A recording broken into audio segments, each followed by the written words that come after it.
suis Johan Caviro, président de l'association FLAG, association LGBT au sein du ministère de l'Intérieur et du ministère de la Justice. Je suis là aujourd'hui pour vous parler du VIH et donc de sa conséquence, le sida.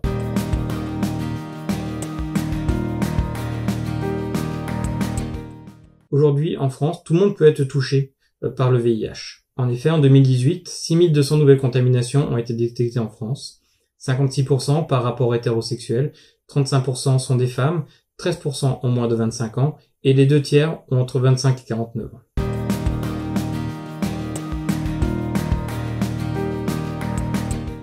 Dans les Cégides, les centres de dépistage anonymes et gratuits répartis sur l'ensemble du territoire national, sur ordonnance auprès d'un médecin, ou si vous êtes à Paris, dans n'importe quel laboratoire d'analyse médicale, vous pourrez avoir un test VIH gratuitement.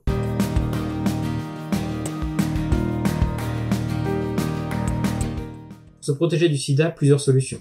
La première, l'utilisation du préservatif. Il y a le préservatif masculin, le plus utilisé et donc le plus connu, qui fonctionne de manière garantie, mais il y a également le préservatif féminin, moins connu mais tout aussi efficace, qui permet aux femmes d'être actrices de leur protection et de leur prévention.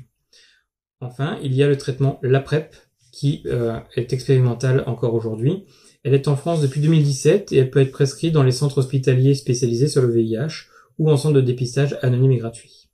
Ce traitement est pris en charge à 100% par la sécurité sociale et il est très efficace. Enfin, lorsque l'on a eu un rapport sexuel non protégé et avec un risque potentiel de contamination par le VIH, il est urgent de se rendre en urgence médicale pour pouvoir échanger avec un médecin.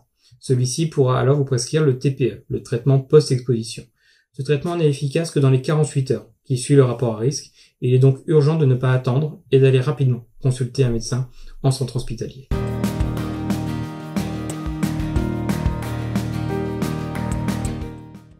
Le VIH a encore des idées reçues très fortes en France. Non, le VIH ne s'attrape pas par une poignée de main. Non, on ne l'attrape pas en se faisant la bise.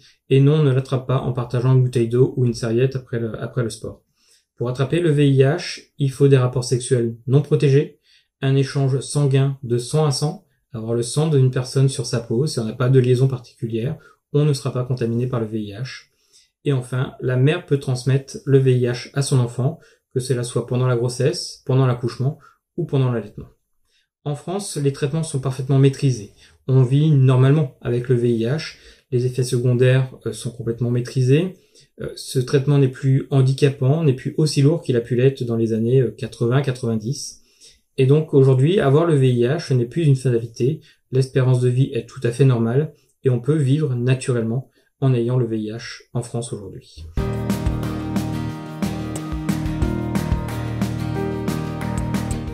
Ce sont les personnes qui sont victimes de discrimination parce qu'elles sont séropositives, parce qu'elles sont contaminées par le VIH.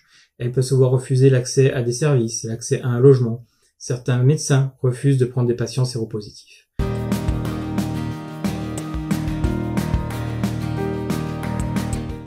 Aujourd'hui, ce phénomène est difficilement identifiable concrètement, puisqu'il n'y a pas d'infraction spécialisée pour identifier les personnes victimes de sérophobie. Flag a donc décidé de l'intégrer nativement dans son application mobile disponible sur flagasso.com/app et donc n'importe quelle personne, qu'elle soit victime ou témoin de sérophobie, peut faire un signalement anonyme et donc nous permet d'identifier sur l'ensemble du territoire national où se situent ces sérophobies, comment elles se caractérisent, de façon à pouvoir permettre au pouvoir public de mieux les caractériser et donc de mieux les combattre.